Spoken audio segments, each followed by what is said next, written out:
صاحب عمران خان کو سزا دینے والا جج ہمایوں دلاور جج ہیں جو ان کو OST بنا دیا گیا، اس کی کیا وجہ ہے؟ یہ دیکھیں نا کتنا بڑا المیہ ہے اس ملک کا کہ جو شخص 9 مہینے بعد کیسز کے بعد وہ سناتا ہے فیصلہ سناتا ہے اور ان کو اتنا برا لگ گیا ہے کہ اس کو ہی معطل کر دیا ہے۔ لیکن نا وہ اس نے کیا قصور ہے بھائی؟ وہ بلا کے تھک گیا ہے وکیلوں کو، وکیل نہیں آ رہے تھے، اس نے فیصلہ دینا تھا،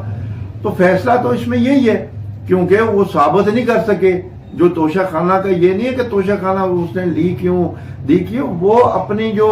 ٹیکس ریٹرن ہے وہاں وہ پیسے شو نہیں کیے خان صاحب نے، تو اس وجہ سے ان کو سزا ہوئی ہے کہ وہ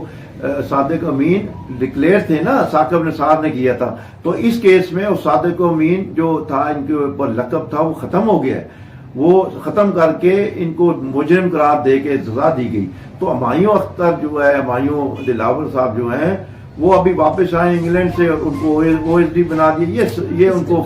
سزا دی گئی ہے۔ نہیں، اس کا کیا یہ وجہ بھی ہو سکتی ہے کہ دوسرے ججز کو ڈرانے کی کوشش کی جا سکتی ہے کہ ہاں جی اگر آپ بھی سزا دیں گے تو اس طرح یہی مسئلہ ہے نا۔ دیکھیں آپ کو یاد ہوگا ملک ارشد جو جج تھے جنہوں نے نواز شریف کو سزا دی تھی، اور انہوں نے پھر 2 سال بعد انہوں نے خود یہ اقرار کیا ایک آڈیو میں کہ جی میرے سے غلط ہو گیا، نواز شریف کے خلاف کوئی کرپشن ثابت نہیں ہوئی تھی، میرے پاس کیس تھا، کوئی ثبوت نہیں تھا، تو مجھے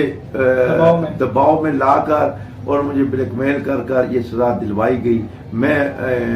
نواز شریف سے معافی مانگتا ہوں، میں نواز شریف سے شرمندہ ہوں۔ ٹھیک ہے، یہ وہ جج نے کہا، پھر اس کی تحقیقات ہوئی تھوڑی بہت، تو انہوں نے کیا کیا کہ اس جج کو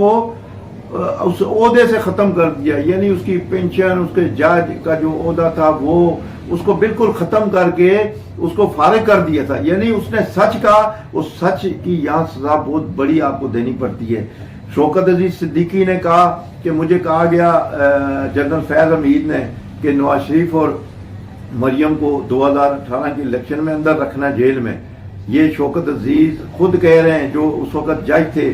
اسلام آباد ہائی کورٹ، انہوں نے یہ سچ بھی بات کہی، وہ آج تک دربدر ہیں، آج تک وہ ذلیل و خوار ہو رہے ہیں، وہ آج تک اپنے عہدے پہ واپس نہیں آئے، اور ان کے کیسز کبھی ایک جگہ کبھی دوسری جگہ۔ اس ملک میں سچ بولنا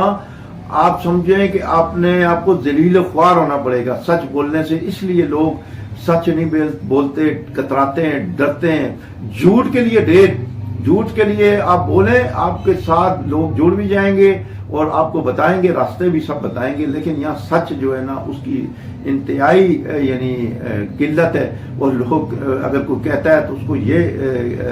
دیا جاتا ہے انعام، سزا دی جاتی ہے کہ اس عہدے سے ہی ختم۔ وہ جج بیچارہ ملک ارشد، اس نے کہا نواز شریف کی حق میں گواہی دی،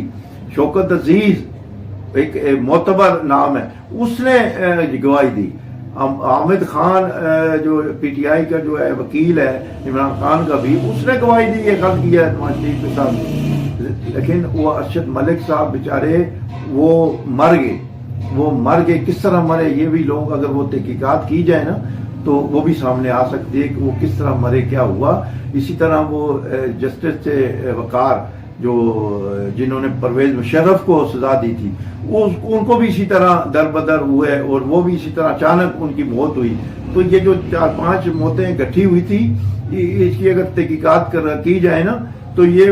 بڑے بڑے نام سامنے آ سکتے ہیں، لیکن یہاں قائد اعظم جیسے لوگ مر گئے، لیاقت علی خان کو سرے عام گولی مار دی، لیاقت باغ کچھ بھی نہیں ہوا، بے نظیر کو سامنے قتل کر دیا بڑے مجمع میں، کچھ بھی نہیں ہو سکا۔ تو اس ملک میں حکام کر کے اس کی نہ تحقیقات ہوتی ہے، نہ مجرم کو سامنے لایا جاتا ہے، بس اس کو دبا دیا جاتا ہے، اور یہ سلسلہ چل رہا ہے، اور یہ ختم ہونا چاہیے۔ مجرموں کو اگر آپ سامنے لائیں گے، ان کو سزا دیں گے، انہیں لٹکائیں گے، تو پھر یہ ملک سدھرے گا، ورنہ اس ملک میں مزید انتشار فساد یہ پھیلتا چلا جائے گا۔ یہ آپ دیکھ رہے ہیں یہاں اس ملک میں ہو کیا رہا ہے، جو ہو رہا ہے وہ سب حکومتوں کا کرتا دھرتا، اور اس میں عوام بھی کچھ حد تک شامل ہے، اور ان کو اپنا اپنا راستہ بنانا چاہیے، اور اپنے